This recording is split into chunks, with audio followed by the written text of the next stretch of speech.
पंतप्रधानांचं भाषण सुरू झालं त्यावेळेस असं त्यांनी टीका केलेली आहे. ज्यावेळेस पंतप्रधानांनी माफी मागितली त्यावेळेस एक उपमुख्यमंत्री हसत होते असं त्यांनी टीका केली. साहेब, पहिली गोष्ट तर माझा उद्धव ठाकरेंना सवाल आहे की नेहरूजींनी छत्रपती शिवाजी महाराजांच्या बद्दल डिस्कवरी ऑफ इंडियामध्ये जे लिहिलेलं आहे त्या संदर्भात काँग्रेसला माफी मागायला लावणार का?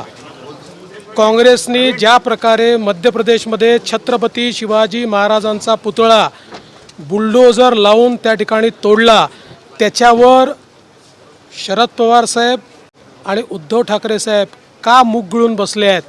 कर्नाटकमध्ये ज्या प्रकारे काँग्रेसच्या प्रदेशाध्यक्षांनी छत्रपती शिवाजी महाराजांचा पुतळा हटवला त्याबद्दल ते एक शब्दही का बोलत नाही?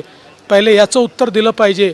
इतके वर्ष आम्हाला काँग्रेसने इतिहासात शिकवलं की शिवाजी महाराजांनी सुरत लुटली. महाराजांनी सुरत लुटली नव्हती.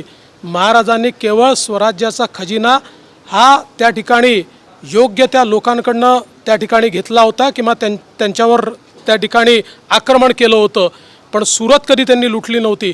पण हा इतिहास जणू काही महाराज त्या ठिकाणी लूट करायला सामान्य माणसाची गेले होते. अशा प्रकारचा इतिहास आम्हाला इतके वर्ष ज्या काँग्रेसने शिकवला त्याला माफी मागायला सांगणार आहात की केवळ खुर्ची करता त्यांचा मिंधे पण स्वीकारणार आहात हे सांगितलं पाहिजे. पंतप्रधानांवर पण ते म्हणतात की हात लावेल तिथं वाटोळं करायला अशी मोदींची गॅरंटी आहे.